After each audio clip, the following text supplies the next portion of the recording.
strange phenomenon known as the alien abduction, and with varying degrees of skepticism, many of us have heard the cliff notes to these stories or seen the representation of them in Hollywood films, but most of us probably haven't dug too deeply into this realm, which is not the case for today's two guests. We have Kathleen Martin, who is the International MUFON Director of Abduction Research, who's been investigating alien abductions and UFOs for more than 23 years.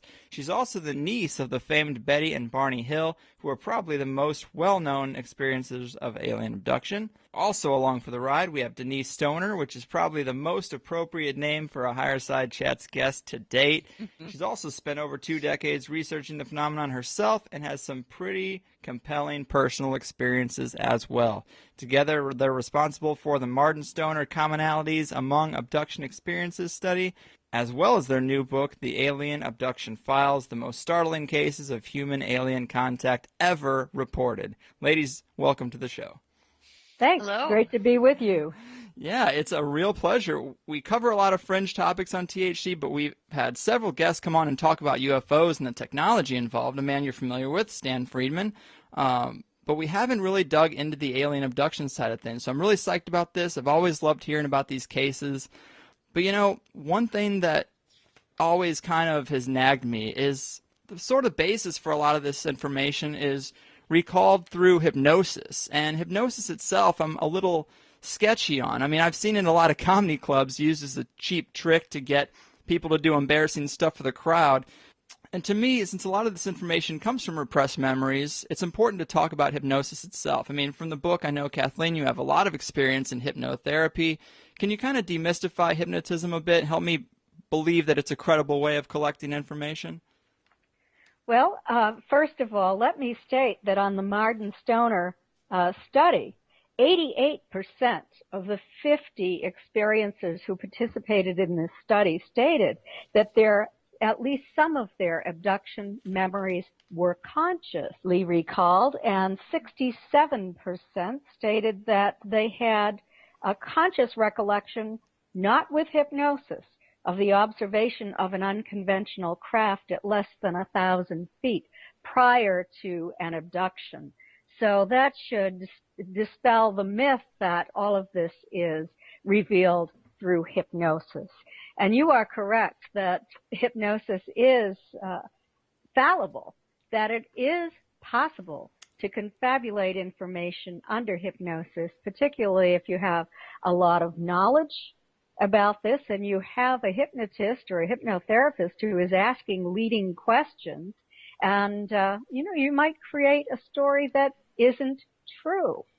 At the same time, it is possible to get very good and very accurate information through hypnosis, particularly when you use a technique called forensic hypnosis, which when hypnosis was permissible in a court of law, it is no longer, but when it was the only type of hypnosis that was admissible because you do not ask leading questions at all.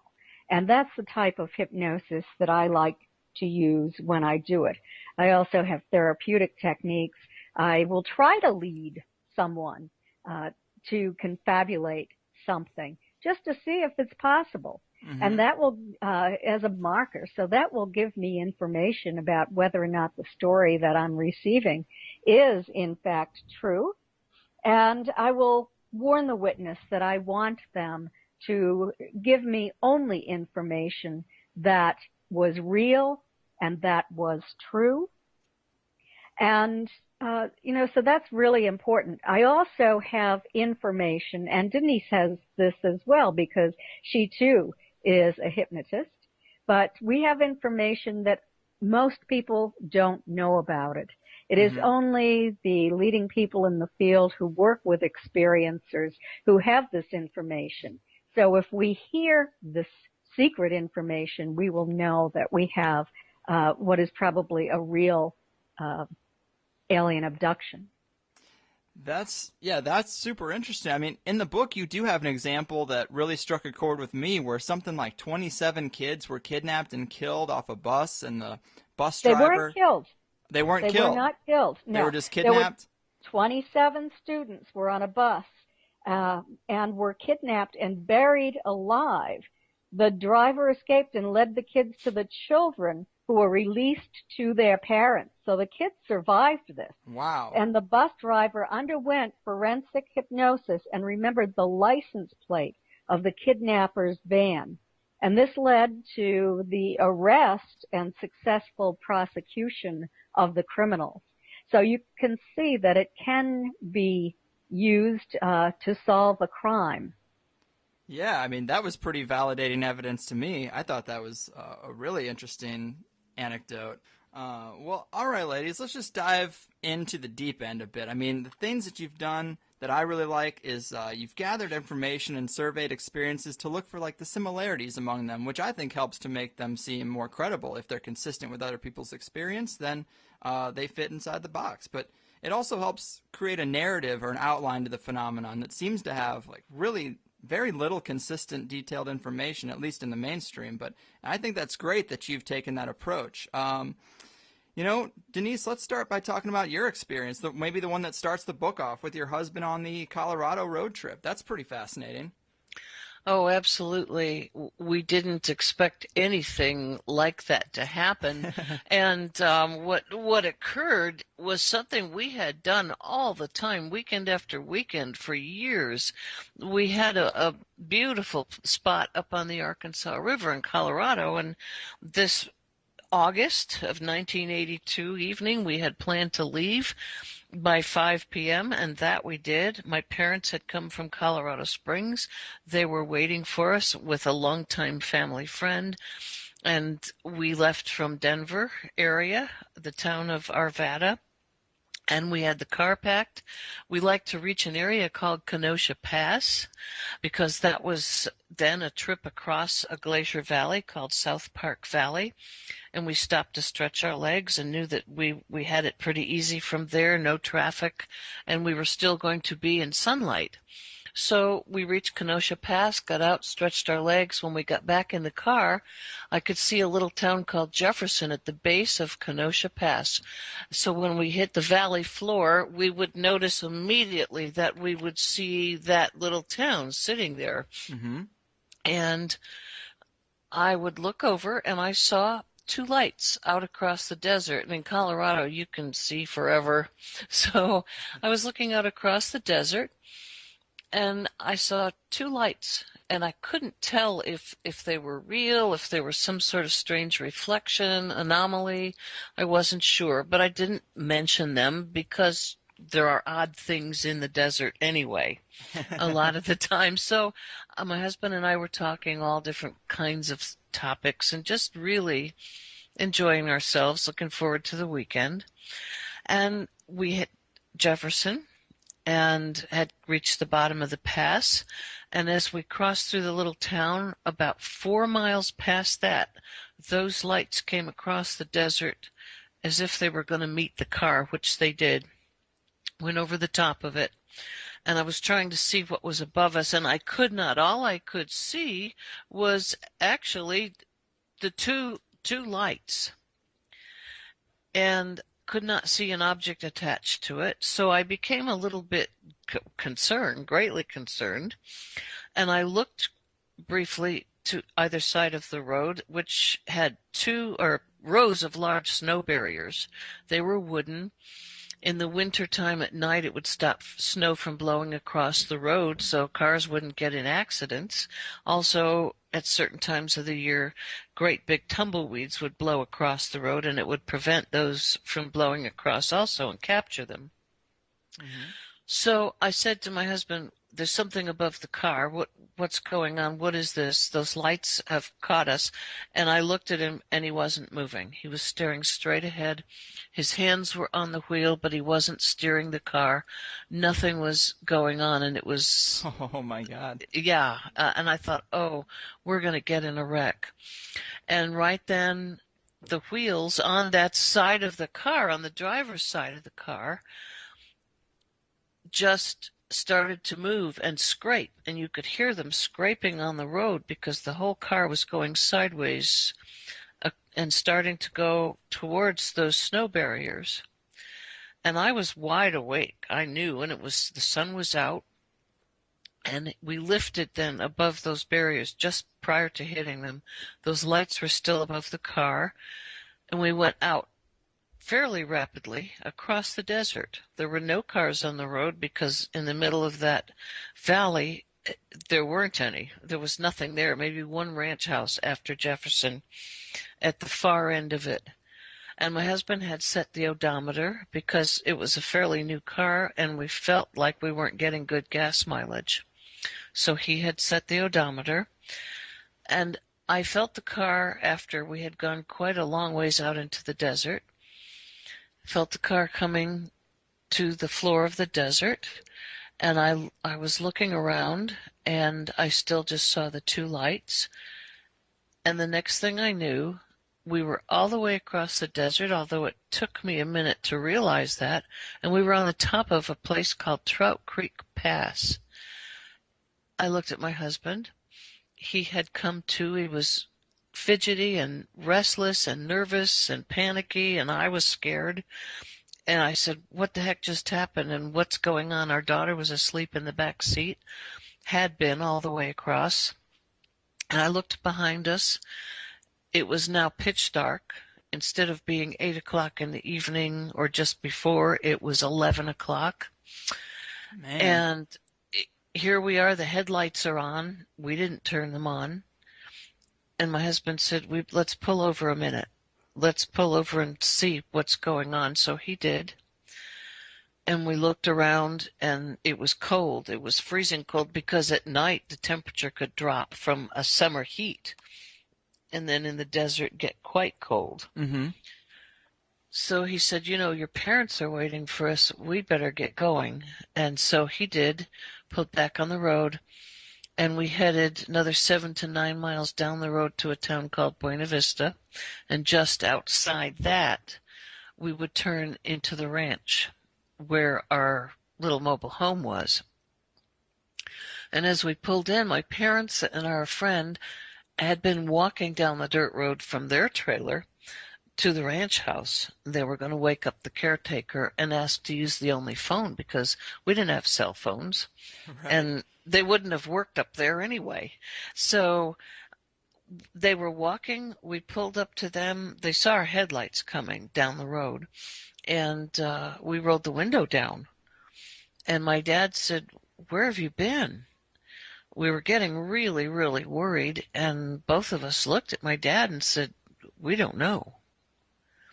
Well, my dad and his friend, our friend, both worked at a place called Command Sciences. They had also worked at Aerojet in California, and they were scientific-minded individuals working in aerospace. So after they asked us a couple of times to think about it, try to figure it out, they dropped it because they just knew that if we had something we needed to keep to ourselves, that was the end of it. And he wouldn't bother to press. My mom had to know. She was a mom and no secrets. She was going to figure out what we were up to. She kept asking and asking, "You have to know, and I need to know." "I have a need to know," she said. "Where has my daughter been and my son-in-law?" And she kept it up. We couldn't answer. And then I began to have dreams of giant eyes and odd-shaped heads and procedures that had possibly been done, and it was just getting very frightening. So that's basically the story. Wow. I mean, that's pretty wild. And was it not until the hypnosis sessions that you started to recall some of the things that happened in those 3 hours? Well, I had recalled some of it because of the faces and the figures and the entities, and we had checked the odometer, and as soon as we started to leave Trout Creek Pass, it started to work again. It did not work once we left that valley floor, so it showed that something had happened, that odometer had not moved from Kenosha Pass. It should have moved and operated all the way to Trout Creek. So did the car not move? Was it lifted all the way and set back across the valley? We don't know. So, yes, I had a friend, Dr. Bob Romack, and I had been working with him as a volunteer to be hypnotized to work on people with chronic pain, and how could that be controlled without drugs. And we found out we had a mutual interest in things like UFOs. So when I talked to him about it, he said, all right, let's see if we can put this puzzle together. So I actually learned his hypnosis techniques, and over a period of 5 years, we had put my puzzle pieces together, and we had them at the time all recorded. He had started to write a book, and then I moved to Florida. I stayed in touch with him, but one day his wife called me, and he had dropped dead on the kitchen floor of a massive heart attack. Oh. And then he had had 6 children, all boys. They passed away before him, oddly enough. And then when I went to see if I could somehow acquire some of those tapes that we had done, his wife had passed away too. There's no family left. So then did you just restart these sessions with Kathleen? Yes, and I had lost some of my memory over that period of time, and other things had occurred. We had been taken here in Florida. Things had stirred up again, and I, in the interim, had met Kathleen and decided, well, I wonder what she'd think if I told her. So you can ask her about it, see what she says from there. Yeah, Kathleen, the parts of the book I found most fascinating were the reports, the back and forth dialogue during the hypnosis sessions. I mean, can you walk us through some of the stuff that came out during those? Yes, I can. I hypnotized Denise, and she had amnesia for the sessions. And I also asked her husband if I might be able to hypnotize him as well. I really wanted to know if this was a shared experience or if Denise had recalled something that might have been a fantasy under hypnosis. And I found out that it was a shared experience. But briefly to tell you what happened to Denise, after the car was moved across the valley floor and not to Trout Creek, the first location that it was deposited on, after it was picked up 4 miles south of Jefferson, Colorado, Denise was taken out of the vehicle. There was a craft waiting overhead. Her escort, this is the ET who took her onto the craft, was there. And she sort of walked into a substance of sorts, and her body was drawn up through the bottom of this craft, and she felt as if it were breaking apart, and she did experience some pain. I had to desensitize her to the pain she was experiencing at that point. And then she found herself standing in a dimly lit hallway.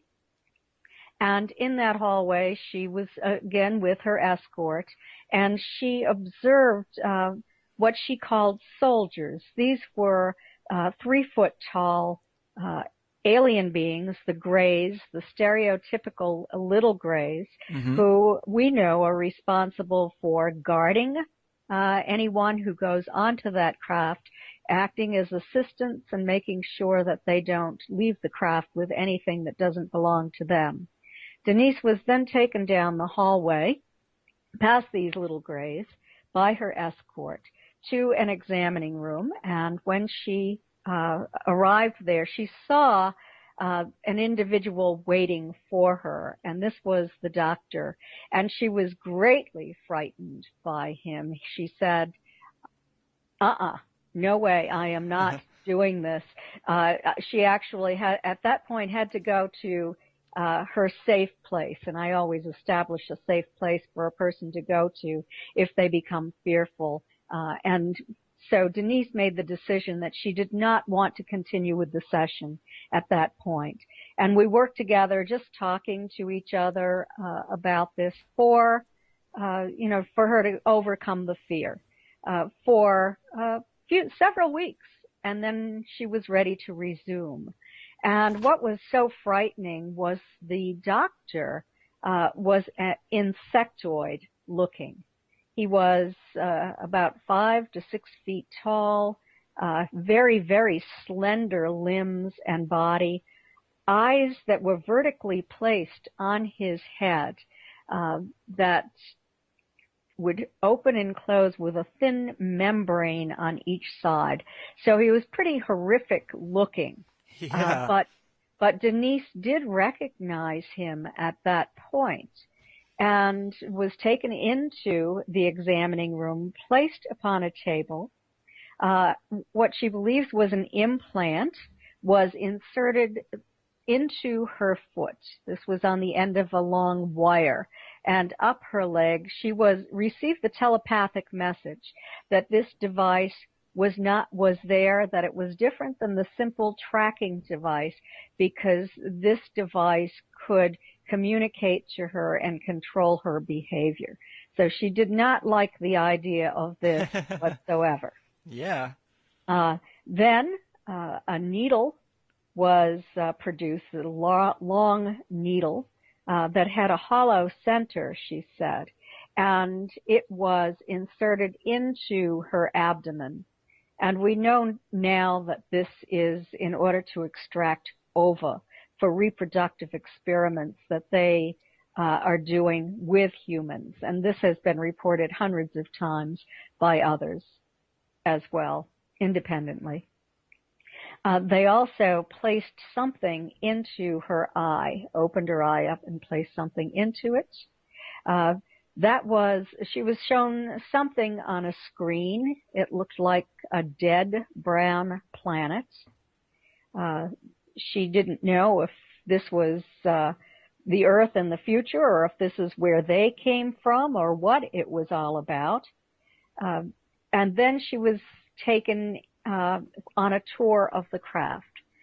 She was asked if she would like to see the craft's central core. And she was very interested in this because her father worked for the aerospace industry. Mm-hmm. And so she went with this insectoid being down to the central core.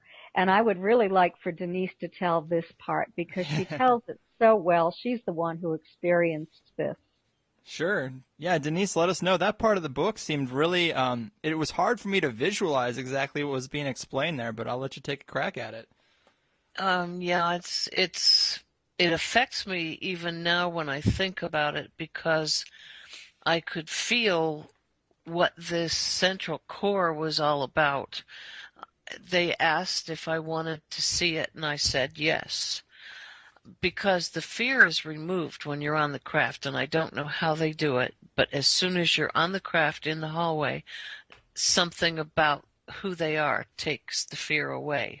Even though you're not totally comfortable, you know you're going to be taken back. And so it's okay for the time being. You know you're going to go through it, and you know you're going to be taken back. So I followed my guide, and we went around the corner, and everything is circular, and I felt rather than saw where this room was going to be. It was a force of some kind coming out of this room.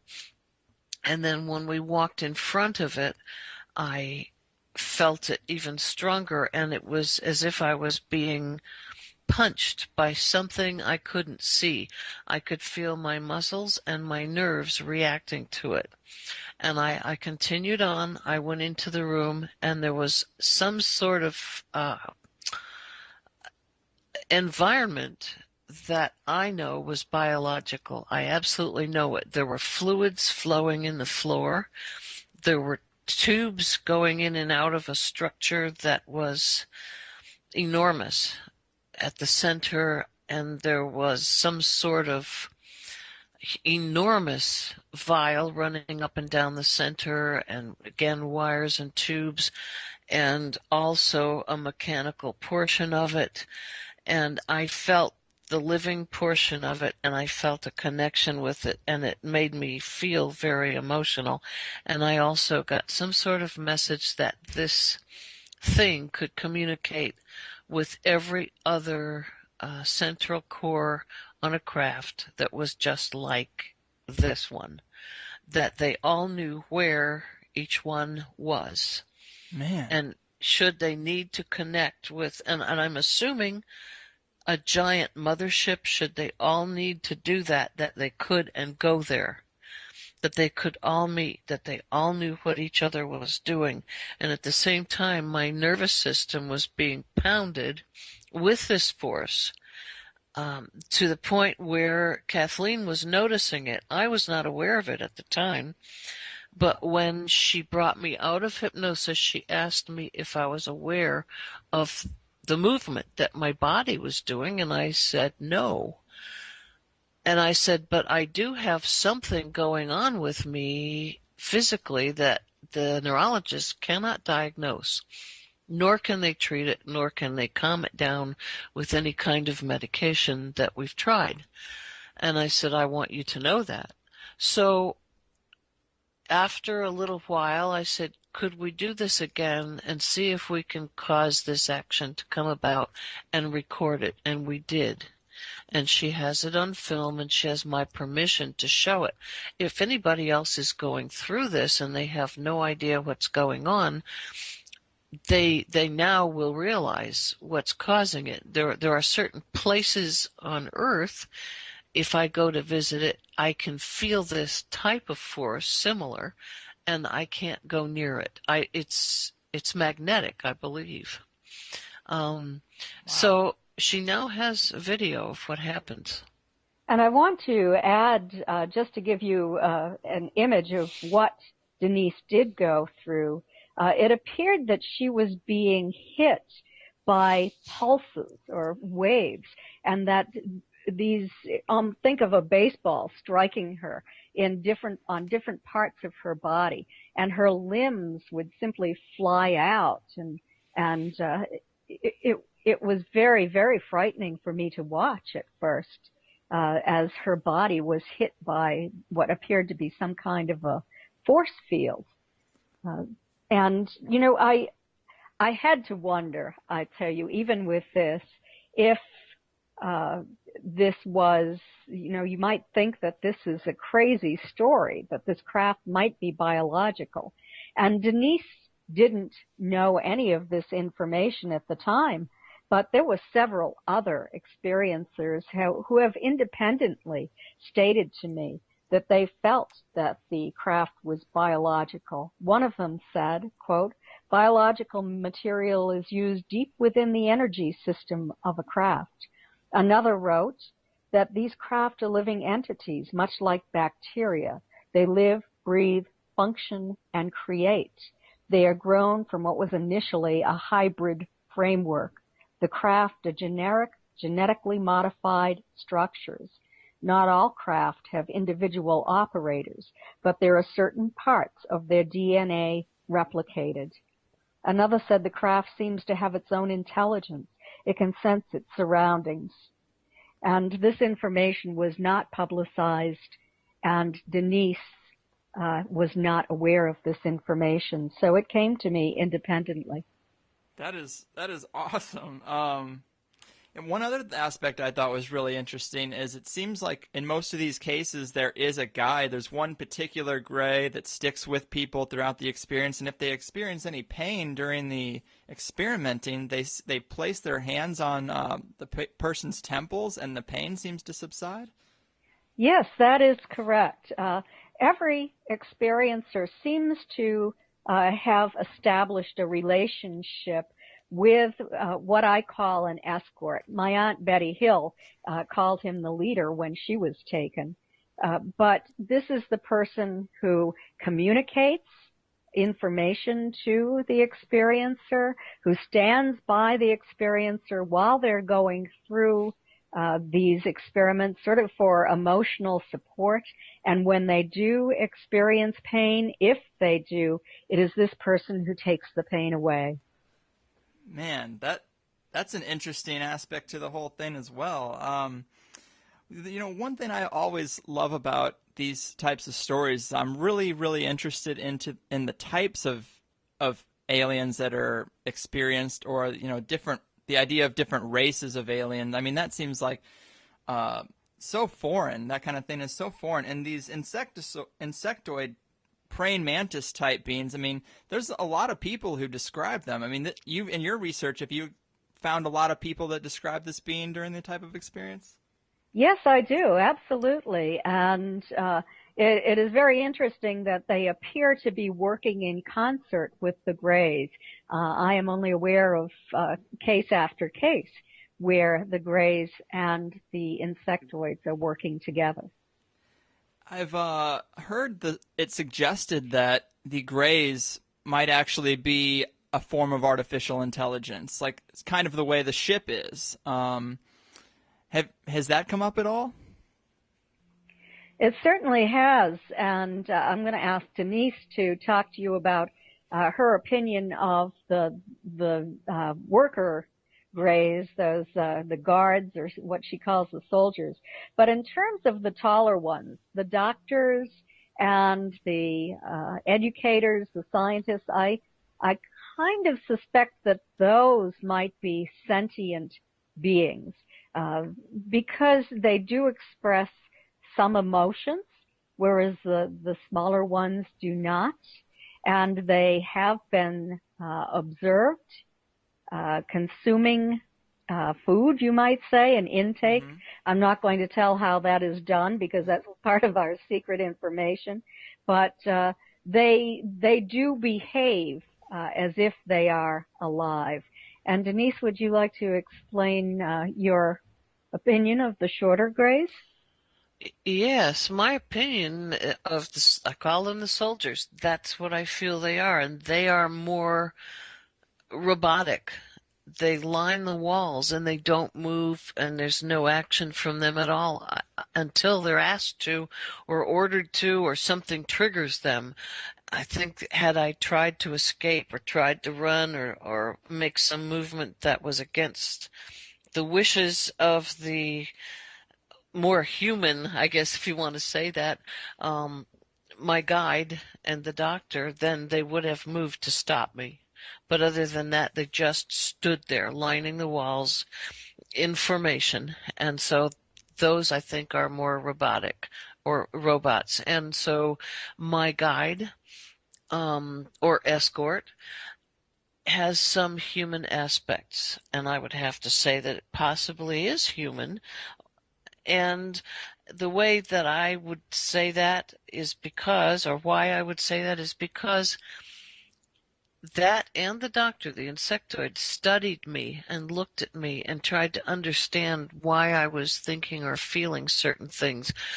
It possibly had been bred out of them. They no longer felt things in the way that we do, and they would stare at me. They came awfully close to my face and looked at me like, why is she doing this? Why is she thinking that way? Why is she feeling this way? We don't understand. We possibly want that bred back into us, but they didn't even have the questions, the forethought to ask. They didn't have the words to put together, but I saw a confused look on their faces and a tilt of the head, a wondering type look, just confused as to why I was reacting a certain way. And I felt that, yes, those are, if you want to call them human, then that's what they were, beings. Do you mean human or alive? Are you saying Alive. they're human beings or alive? Alive. Gotcha. Okay. Like humanoid. A humanoid, or well, I don't know if you could use the word human. I don't know what the word is. I guess alive, a being. Gotcha. Man, that is so interesting. Another aspect that I always am craving more information about is the information. It's like the communication between the two. I mean, there's really, it seems to be very vague and very short. But I guess there's a part of your hypnosis report where the entities, I suppose, are injecting something into your uterus, and I feel weird talking to you about your uterus, but that's what we're doing. So, Yeah.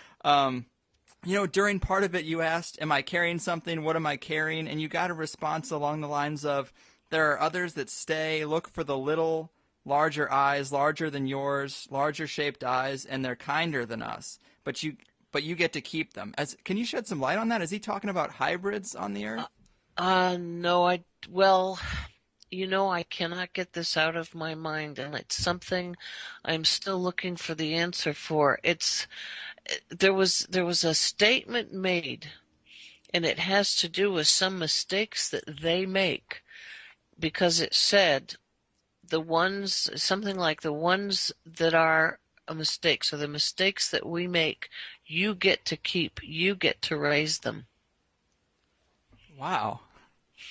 And And I guess he described them as having slightly larger eyes. yes, slightly larger eyes, I was told. You would know them, or you would recognize them if you think about it, because they have slightly larger eyes than yours.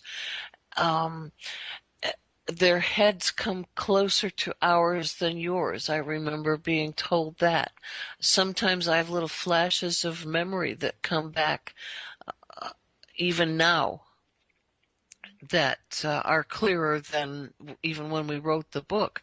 Things like that can come back. So I keep looking. I keep looking around at children, like, could that be one? Could this be one? And I was told also that they are extremely warm and loving children, and that's a part of their makeup. Well, who would they be? And why were they mistakes on the part of these beings?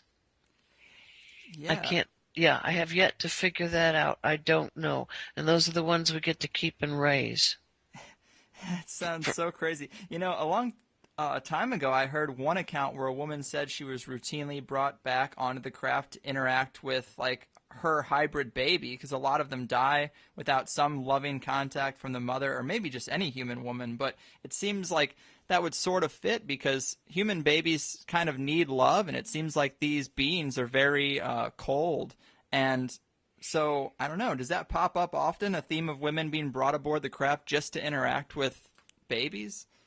It's brought up over and over again among abduction experiencers, and not just the women, the fathers as well. Many men have reported this to me. And there were reports back in the very beginning when this process began, this hybridization process that has been reported by so many, that the children that they observed on the craft were really feral children.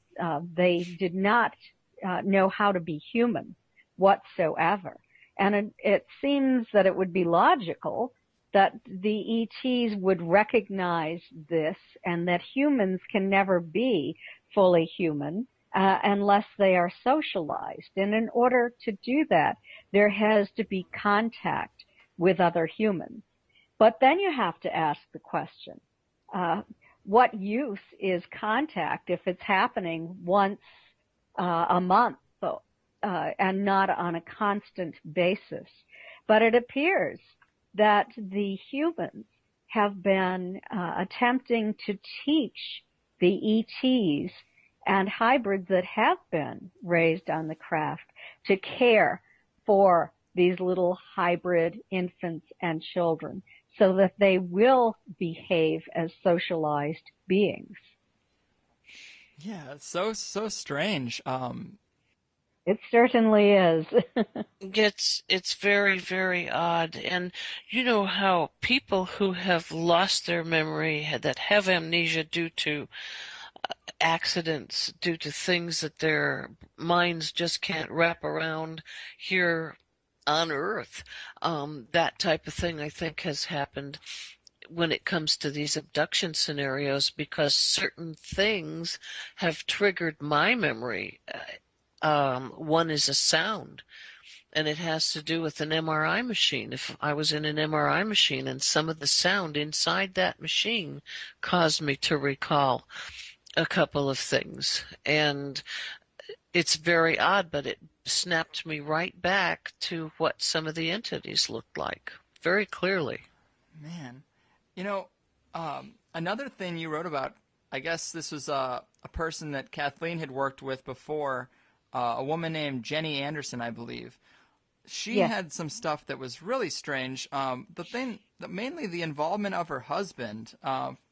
From the book, it was a bit hard to discern if she was paranoid or if her husband was almost acting as a handler for the ETs. I mean, is Is this unique to her case, or does this come up in other cases that you've studied? This is not unique to Jenny's case. In fact, I didn't write anything in this book that was given to me for the first time. I had to have a collection of information that was identical to this from other experiencers, and I've spoken to hundreds of experiencers about this. It is quite common for the ETs to sometimes use a person as a handler. It might be a mother who is used in order to handle her children, that she appears to be cooperating with the extraterrestrials. And this happened in the case of Jenny's mother. But Jenny's mother felt that she was actually being used too, that the ETs were causing her to behave this way. And so with Jenny's husband, the same thing appeared to be occurring, that it wasn't his conscious decision, that the ETs were actually in charge. And we know that implants are placed within humans, and Denise even gave the information that I stated a few minutes ago, that this was a way of communicating with her and controlling her behavior. Yeah, it's weird because the experience with ETs would be so off-putting. It'd be hard to get someone to to be a handler for someone that they're experimenting on. But I guess their technology is more powerful than the human mind. But I guess the thing that was the weirdest about her case is she said that she actually had an implant come out, like something came out of her nose, like a little seed-like thing, and her husband just took it and flushed it down the toilet. And that seems like the behavior, that seems like the perfect reason to have a handler, to destroy stuff like that. And it seems like the worst idea to do if you're really genuinely concerned about these experiences. Yes, and I receive many, many reports of people who think that they've acquired physical evidence that might be tested in the laboratory, and for some reason they destroy this evidence.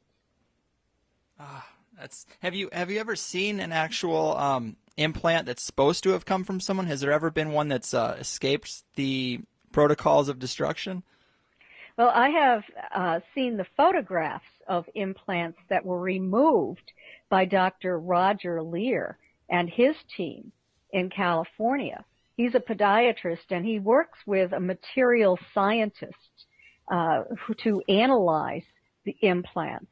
And very, very fascinating discoveries made by Dr. Lear and Stephen Colburn, who is the scientist who is working on identifying these things. They appear to be nanotechnology. They have found meteoric material inside these implants, very highly unusual properties. The body doesn't reject them.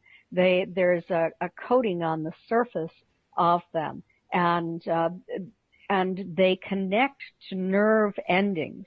And sometimes it's difficult to remove them because when the surgical team attempts to extract it, it itself will move and start to travel up the person's body. Say if it's in the foot, it will start to try to travel up the leg. So it's often difficult to remove these. Man, that is creepy stuff. And then, Kathleen, if you recall, we just haven't found anybody to take a look for us. Out of two retired Coast Guard people, I have 2 implants removed from 2 separate people by a doctor, and I need to have someone that's able to look at them. Wow.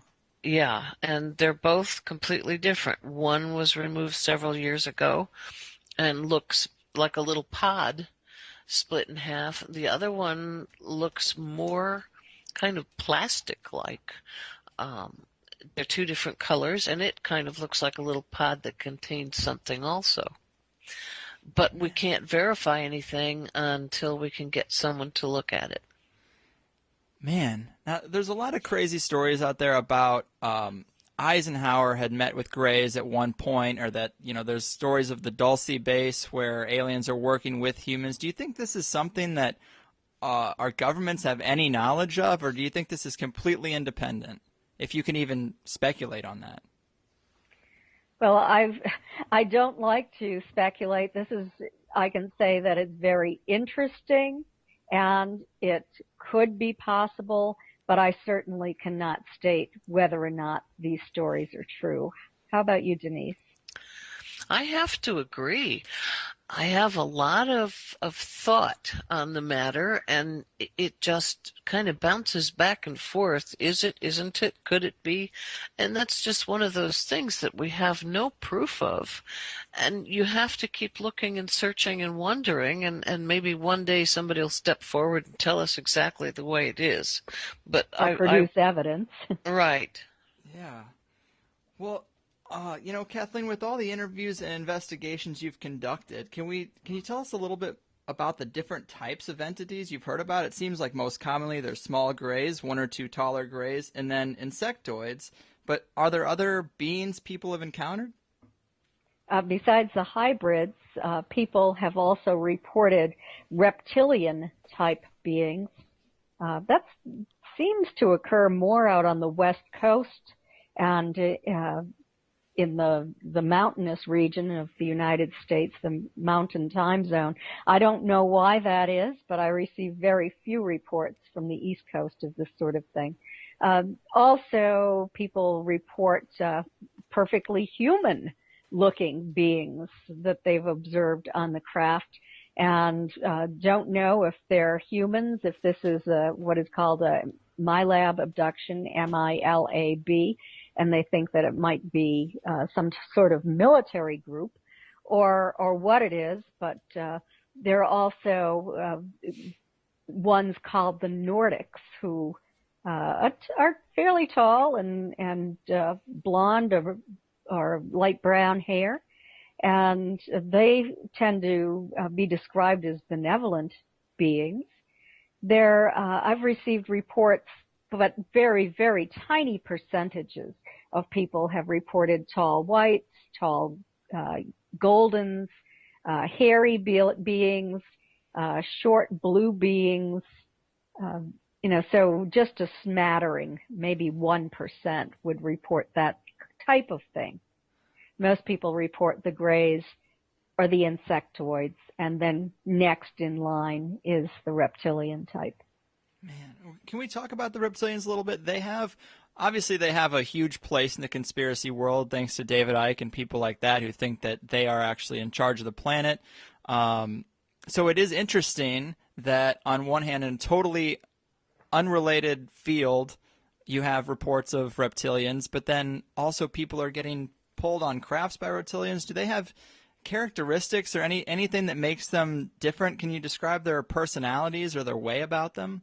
Well, what is so perplexing to me about reptilians is that some people have given me very, very negative reports about very frightening experiences where they have been harmed or they have been raped. Whereas other people have told me about the very kind and gentle reptilians who have appeared to them and just sort of materialized in front of them. So I don't know what this is all about. I know a lot about the Greys, but not as much about these reptilian beings. It's interesting. I saw Daryl Sims over the weekend. I was speaking in Roswell, and he is a longtime abduction investigator from Houston, Texas. And his theory on all of this is that the Greys have actually created insectoid-type beings and reptilian-type beings from animals on Earth through genetic experiments. So that was kind of interesting to think about as well. I really have no idea, and I consider myself to be a scientific ufologist, so I tend to follow the evidence and not to do a lot of speculating. Of course. What I've heard them described as mostly is is pretty negative, but I guess with any species, I mean, there's going to be good people and bad people, but humans are also weird in that they have the Stockholm syndrome type of thing. So you could have people that are identifying with them even though they are negative out of some kind of like I don't know, some type of weird desire to maybe fix them or just appreciate them. But it seems like the stories that I've heard with reptilian beings are more sexual, where the ones with the grays and insectoids seem to be about the reproductive organs, but not necessarily sex itself. Have you heard a lot of accounts from reptilians that are sexual? Yes, I absolutely have.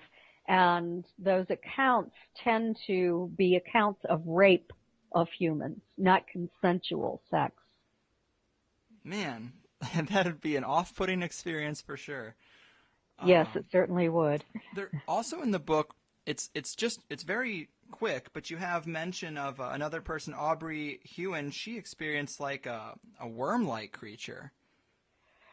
Yes, and that's something that I don't know if this is a figment of imagination or fantasy or if it is real, but I put it into the book in order to show that the variety of experiences here. So Yeah, interesting, but kind of reported anomalous. only occasionally, not reported frequently. Gotcha. Man, we're getting we've almost talked to her for an hour already, and there's so much interesting stuff here. I mean, I do want to hop back to Jenny Anderson for a minute because she said something that I thought was really interesting. She seemed to deduce that a lot of the paranormal activity is more related to ET science than ghosts and spirits, and she said that it seems like ETs were able to insert their consciousness into glowing balls of light. And I'm sure she's just trying to make sense of what she's seen, but inserting their consciousness into glowing balls of light, I mean, it seems like that would increase their mobility. Also, it's less startling to humans. I thought that was really interesting. She also added that there seems to be an electromagnetism involved in their technology, so maybe when people see things fly off a shelf or doors close on their own, she thinks it could be related to the after effects of being near that technology. I mean, do you have any thoughts on that? I absolutely do, because this was a question on the Marden Stoner Commonalities study Oh, based perfect. upon information that I had received from Jenny. And 88% of the experiencers who participated in this study stated that they had had paranormal activity in their homes. And sometimes these were light orbs. It's fairly common for these little balls of light. In fact, I received a photograph from a man who is an abductee who was able to capture one of these. And there appears to be the face of a gray inside this orb. And Oh, people wow. report that sometimes they expand into full-size ETs just before an abduction occurs. And these paranormal events in people's homes seem to differ somewhat from what you think of as ghost type activity. Because I'm not hearing about cold spots and warm spots in the house and that sort of thing. I'm hearing more about things flying off shelves within a couple of days from the time that a person has been taken. And Denise and I have just recently made an important discovery, and I'm going to talk about it, but it needs a lot more research before I can generalize and state that this is true of experiencers. But Denise had an abduction experience in February. And I was using a meter to measure magnetic fields, electromagnetic fields, and then I switched it over to the electrical field reading. And we got an extremely high electrical field around Denise's body. In fact, when she walked toward it, when she was within 10 feet of it, it arced to full capacity. And we experimented with this to make sure that it was only Denise and not everyone that was doing this. And none of our controls caused this needle to spike, only Denise's body. And we've gotten the same type of reading on another experiencer, and this occurred immediately after an abduction. So I really need to do more research, but this is very interesting to me because it could explain the electromagnetic interference that's occurring in people's houses where appliances are burning out and lights are burning out and equipment is malfunctioning, as well as this poltergeist type activity. So Yeah, I mean, more research is needed. as always, but that, that kind of stuff, that little section of Jenny's analysis kind of struck a chord with me because I'm always looking for, and I'm sure most people are in this field, some type of unified theory of like how these things are all related or if they're related.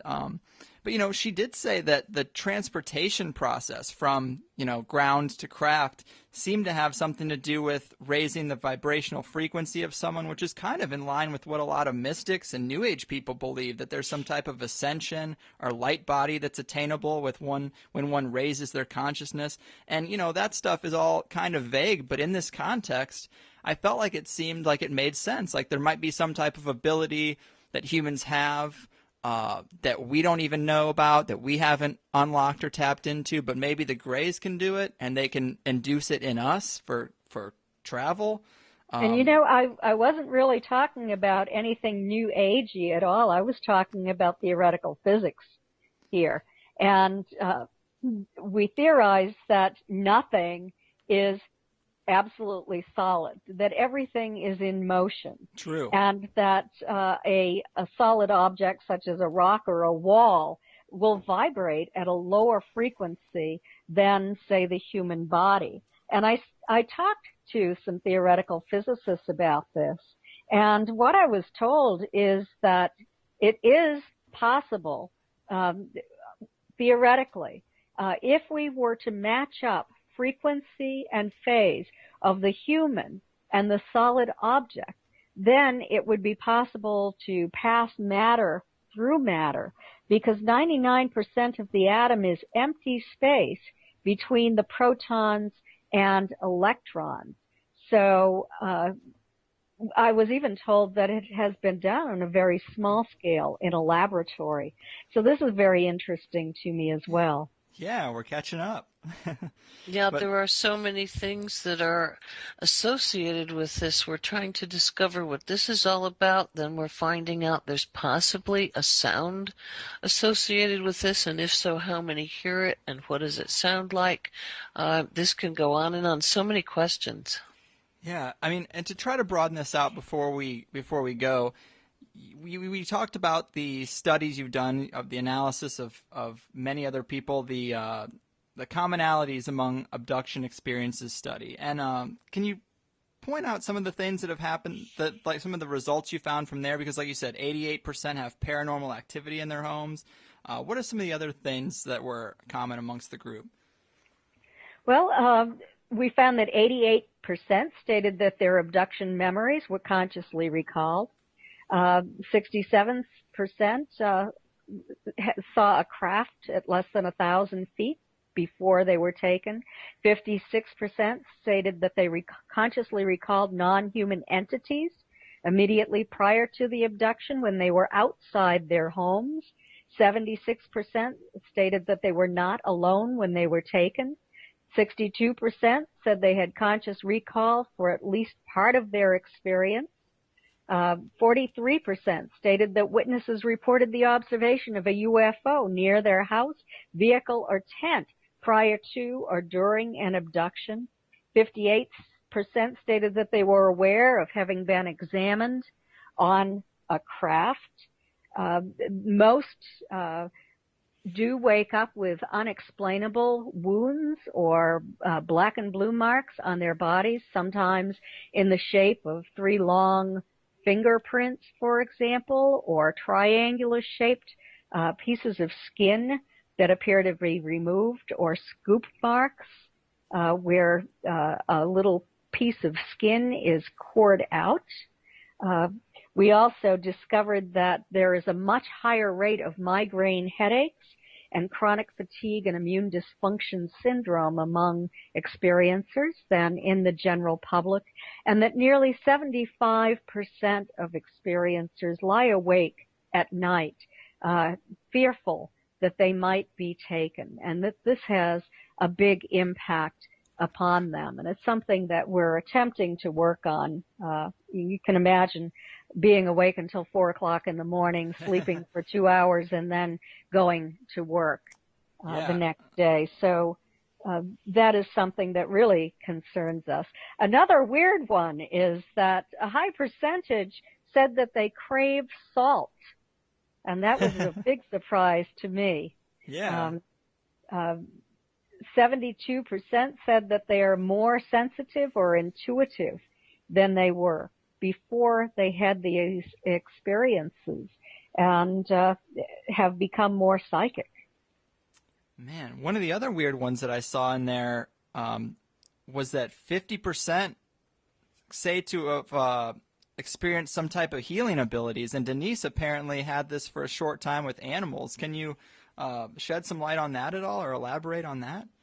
Yes, I did, and it appeared to be for a brief time in Florida, but then in Colorado, I had a couple of animals that I was working again with Dr. Romack, and we attended a church that had some hands-on healing, and people also brought their animals on a certain night. And there was one individual who had a dog that they couldn't diagnose the problem, and the poor animal was, you could tell, in pain and discomfort. It could have been a type of arthritis. I mean, the poor guy was just miserable. And I was able to do a hands-on healing myself, and the dog got well and never had that reoccur. Was able to go and chase and play with a ball, play with a frisbee, jump in the air. The vet could not explain what had happened and why he was well, and went on from there to live a long life because we traced it and checked on it. And a couple of other occasions, one with a cat and another dog. Wow. I mean, do you consider yourself lucky, Denise? I know this has got to be scary at times, but I mean, do you feel like you're lucky in a sense that you have some insight into reality that other people might not get? Yes, I do. Absolutely. It's something that I feel is another attachment to the universe, and maybe to secrets that others don't have, or just a tiny, tiny opening, a glimpse at something that we all want to know. It makes me want to know more, and absolutely, it's special. Man, is there any way to signal that you want to be taken? Because I'm ready, and I'll be very easy to deal with. I'll be very cool. If you see them, if you get abducted, let them know that I'm ready. Be very careful what you wish for. Man. So, I mean, well, to wrap this up, what conclusion, if any, can be gathered from these experiences? I mean, it seems obvious that there's a hybridization program going on. It almost seems as if maybe they're covertly trying to contaminate our gene pool to include a bit more of them and their nature. And maybe it is for our own good, because humans have some pretty negative tendencies. We're destroying the planet and killing each other, which I've also heard gets brought up in some contact experiences. But on the other hand, I mean, it seems like most of the hybrids stay with them, so I don't know. Well, I'm wondering if we actually have a symbiotic relationship, and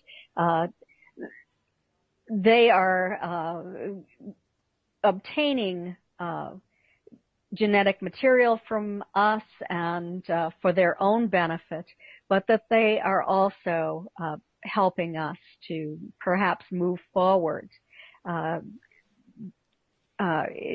guess, in our growth and development, to someday reach a level of maturity where we might be able to join the cosmic neighborhood. Yeah, that's fascinating. Well, thanks so much, ladies. I mean, I really love digging into your work and the conversation we've had. Is there anything else you'd like to leave the audience with before we go? Maybe your websites? Yes, absolutely. My website is Kathleen with a K -Marden, MARDEN.com. You can read my commonalities report there, along with a number of other articles. You can read where I'm going to be lecturing this year, and you can also purchase any of my books from that website using a credit card. And Denise, why don't you go ahead?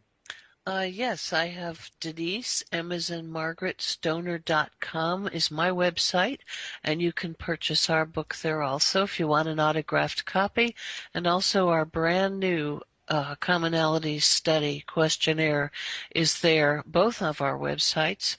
If you would please go in and fill that out, because we need to have the answers to more questions to help not just us, the scientific group, and yourselves out once we get these responded to. Very cool. Kathleen, Denise, it's been a real pleasure. I'm fascinated with the subject. I hope we've given a bit of credibility to the alien abduction phenomenon for those who may doubt it, and hopefully, someday we'll get a smoking gun. I hope so. Yes, absolutely. Well, thanks again, and hopefully we can do this again sometime if there's any other huge revelations in the research. Thank you. Sounds great. All right, ladies, have a good day. Thanks for having us on. Bye-bye. Thanks. There we go, people.